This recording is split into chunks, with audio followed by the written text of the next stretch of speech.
광양제철고등학교 2학년으로 구성된 워너비 SG, 차민서 대표 학생 등 4명은 한국경제신문에서 주관하는 경제체험대회를 앞두고 문헌 자료와 전문가 인터뷰를 통하여 보고서 작성과 창업 아이템 선정 등 서류를 직접 작성하는 대회에 참여하게 됩니다.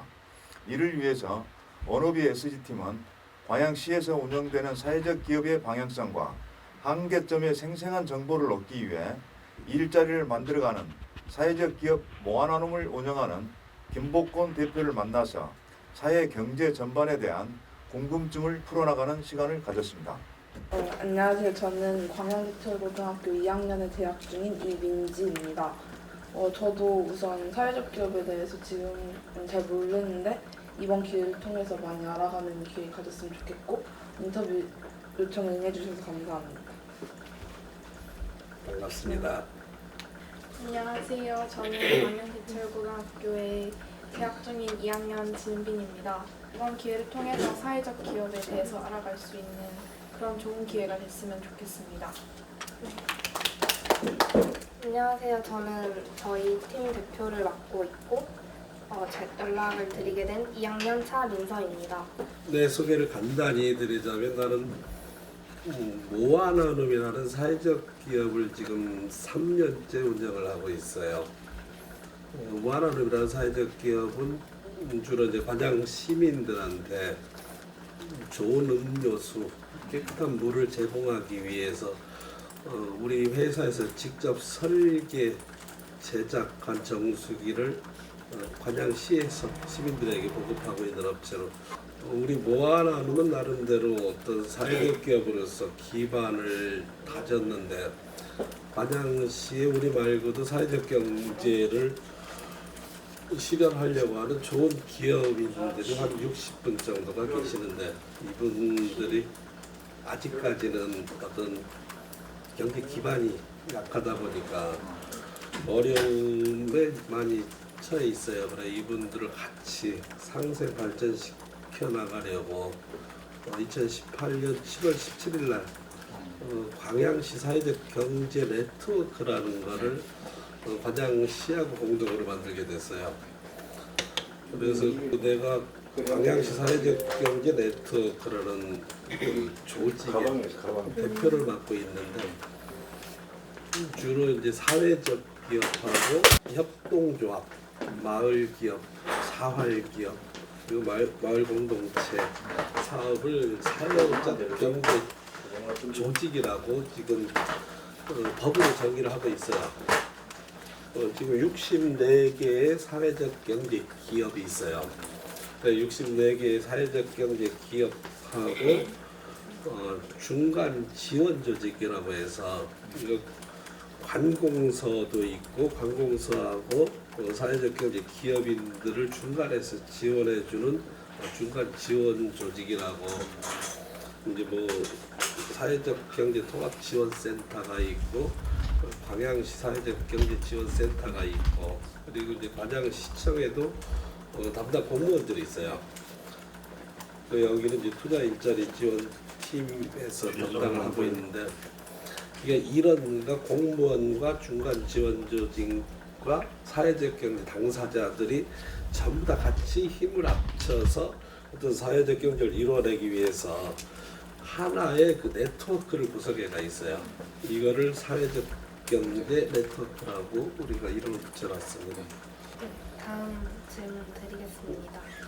이 사회적 기업 모아나눔 하신 지 3년 됐다고 하셨는데 그러면 이 사회적 기업을 시작하게 된 처음 동기가 무엇인가요? 내가 사회적 기업을 시작하게 된 동기는 좀 일반인들하고 좀 많은 차이가 있어요. 그러니까 보통 사회적 기업을 시작하는 분들은 처음 회사를 창업을 해서 시작을 하는데 우리 모아나눔 같은 경우는 다른 사업을 해서 운영을 해오다가 사회적 기업으로 전환한 사례로 이 사회적 기업은 크게 두 가지 분류로 구분을 할 수가 있어요. 그러니까 그 사회적 가치를 실현하기 위해서 존재하는 회사가 있고 그리고 그 어떤 이익금을 사회에 환원하기 위해서 있는 사회적 기업이 있어요. 그러니까 지금 보통 사회적 기업하면 후자에 얘기한 어떤 기업의 이윤을 사회화 환원하는 것을 사회적 기업들을 많이 인식을 하고 있는데 지금 나중에 다시 얘기하겠지만 그런 부분이 좀 아쉬운 게 있어요. 그러니까 사회적 기업은 한 5년 정도 정부에서 이렇게 지원을 해주는 제도가 있고 이제 지원이 끝나면은 독자적으로 생존을 해 나가야 되는데 사회적 가치 실현을 하기 위해서 만들어진 사회적 기업은 실질적으로 경쟁력이에요. 그러니까 자본주의하고의 경쟁에서는 계속 존재하기가 어려운 업종들이 있어요. 그런 업종들은 계속 지원이 돼야 되는데 5년 지나면 끝나고 이런 아쉬움들이 이따가 얘기하기로 하고 저 같은 경우는 내가 기업을 하게 된 건 한 30년 가까이 되는데 실제 내가 사업을 해가지고 사회하는 사업을 계속 많이 해오고 살았어요. 이 사회적 경제라는 거에 대해서는 실제 나는 항상 몸소 이렇게 실천하고 살아있는데 한 10년쯤 전에 우연히 내가 그 광양의 그 경제회 대표를 잠깐 하고 있을 때 사회적 기업 광양시 사회적 기업 1호 BMC라는 데하고 내가 협약을 체결해 주는 계기가 있었어요. 그래 그 당시 사회적 기업들이 한 4군데 기업이 출발을 했는데 너무 열악하고 그리고 시민들이 그 사회적 기업에 대한 이해가 부족해서 좀 협조들이 잘 안 되고 이런 게 있었어요. 그러다 보니까 우리가 악순환이라고 하는데 그러니까 한 번 어떤 자기네 회사들이 어려워진 상태니까 사회하는 사업을 많이 할 수가 없고 이러다 보니까 시민들한테는 또 어떤 다가가지 못하고 도움을 못 받는 그래서 좀 시민들한테 부정적인 이미지를 갖게 되세요. 광양 시민들은. 근데 그 알다시피 사회적 기업이라는 거는 그 건전한 사회, 건전한 어떤 사회 경제 질서를 위해서는 반드시 필요한 조직이라는 거를 나는 어려서부터 그걸 확실히 깨닫고 있는 그 상태이니까. 근데 그런 사회적 기업들이 광양시 뿌리를 내리기도 전에 너무 이제 시민들한테 외면당하는 걸 보고 사회적 기업이 그렇게 일반 시민들이 광양에 처음 태동한 사회적 기업들의 그런 이미지가 아니고 사회적 기업은 이 사회에 꼭 필요한 회사라는 걸 알려주기 위해서 내가 운영하는 회사를 사회적 기업으로 일종의 좀 뭐라고 하지? 그러니까 다른 사회적 기업을 하는 사람들한테 또 좀 오해도 있었어요. 왜 잘 나가는 회사가 사회적 기업으로 가지? 지원 안 받아도 되는데 왜? 그리고 흑자가 나면 다 사회 환원을 해야 되는데 그걸 어떻게 하려고 하지? 해가지고 근데 어쨌든 누군가는 어떤 사회적 기업의 모범 사례를 보여줘야 시민들하고 시민들 곁으로 다가갈 수가 있으니까 그래서 이쪽 지역에서 좀 모범적인 표준 사회적 기업을 하나라도 좀 만들어 보려고 이 사회적 기업을 시작하게 됐어요. 저희가 찾아본 바로는 그 사회적 기업, 광양시에 있는 사회적 기업이 일자리 제공형이 하나가 있고 네, 사회적 가치를 지역사회 공헌형으로 나눠져 있었는데 무한하는 같은 경우는 일자리 제공형 사회적 기업이라고 되어 있었어요. 그러면 일자리 제공형 측면에서 어떤 사업을 실시하고 계시나요?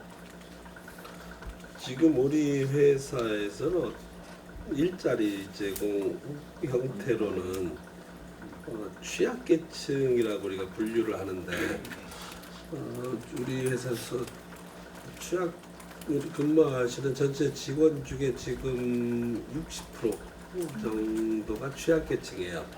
그러니까 취약계층은 쉽게 그 어디 다른데 어디가 뭐 허약한 분들이 아니고 약간 그 다른 좋은 회사에 취직하기는 좀 어려운 분들.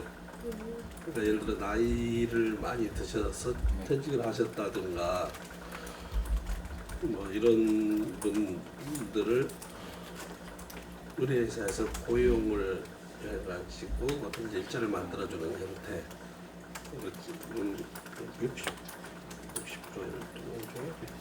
60% 정도 우리 회사가 정수기하고 제빙기를 주로 이제 생산해서 임대 관리를 하고 있는 회사인데 이제 제빙기 같은 거는 좀 무겁고 그래요.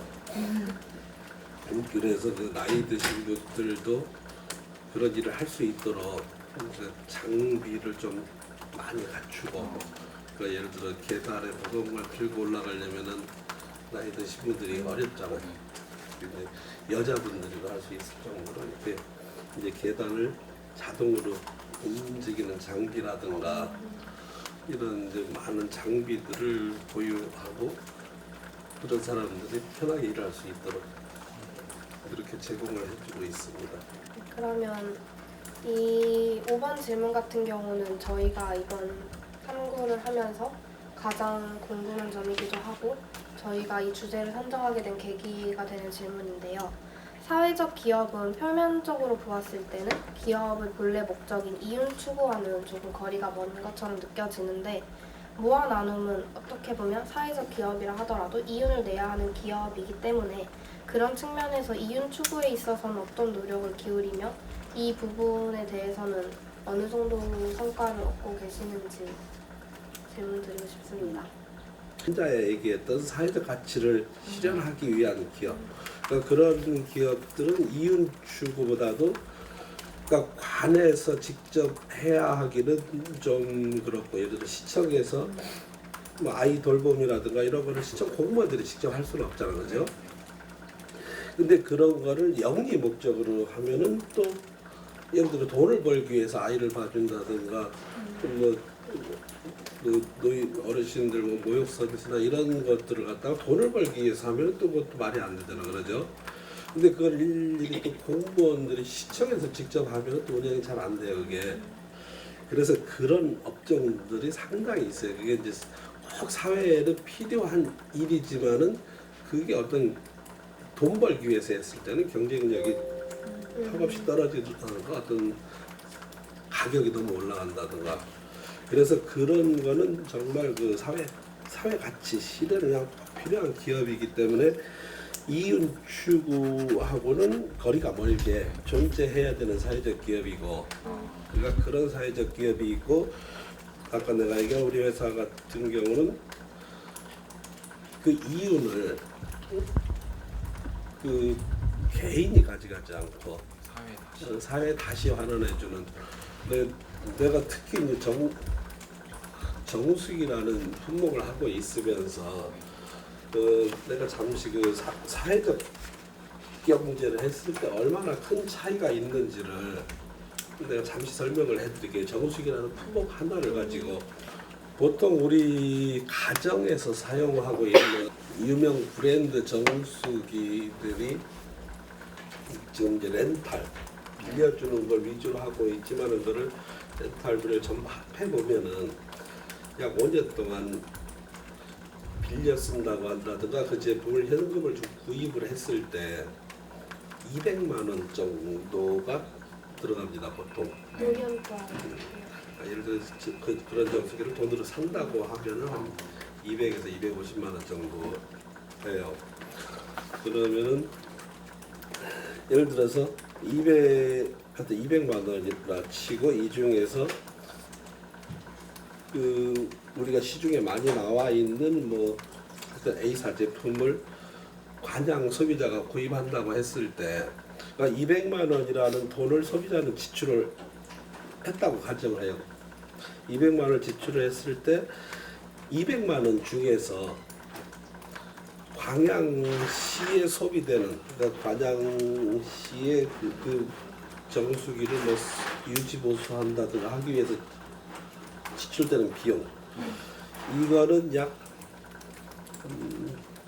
40만 원 정도 되니까 몇 프로야?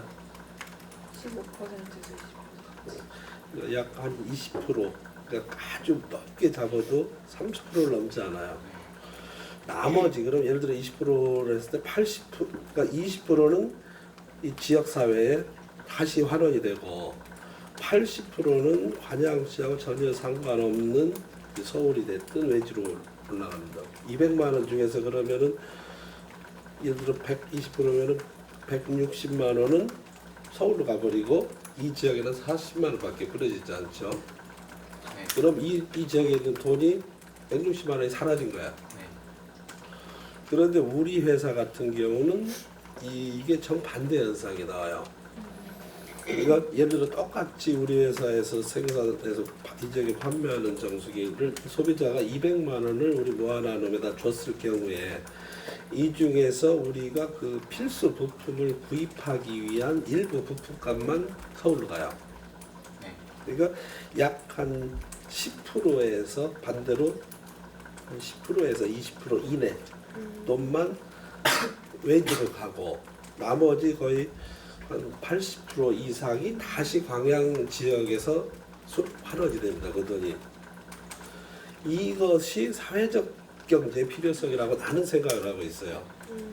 그러니까 이 지역에서 열심히 그 여러분들 어머니 아버지들이 일을 해서 생산을 해서 월급을 받아서 정수기를 샀는데 대부분의 돈이 이 지역에서 돌아올 수도 있고 사회적 경제가 아닌 일반 기업을 샀을 경우에는 대부분의 돈이 서울로 가버리면은 이 지역의 경제는 어떻게 되겠어요? 아니 계속 안 그래서 내가 추구하고자 하는 사회적 경제는 그런 그래서 그러면은 지역 사회가 서로 잘 돌아갈 수 있겠죠. 제철고등학교라고 했죠. 여러분들이 지금 제철고등학교에서 사용하고 있는 뭐 매일 먹는 정수기를 우리 회사에서 무상으로 제공한 겁니다. 30대 2학년이면은 작년까지 정말 너무 낡은 정수기를 사용한 거 기억합니까? 아주 정말 우리가 너한테 보여주기도 싫을 정도로 속에 막 오염돼 있는 거를 거의 막 15년씩 이렇게 사용을 하고 있는데 자유령 자사고 네. 그것 때문에 뭐 예산이 많이 부족해서 그걸 교체할 비용이 없다고 해서 우리 회사에서 30대를 무상으로 제공을 해줬습니다. 감사합니다. 이제 석가롤로병원 같은 데도 우리가 한 60대, 70대를 무상으로 제공을 해서 관리비만 받고 사용을 하고 있네요. 지금 제철고등학교도 관리비만 받고 정수기 무료로 줘서 관양시에 100개 정도 경로당에는 관리까지 무료로 해주고 있어요. 우리 회사에서.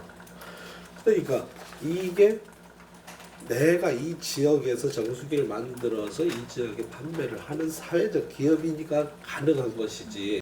기업 운영에 있어서 느껴지는 한계점에 대해 말씀해 주실 수 있나요?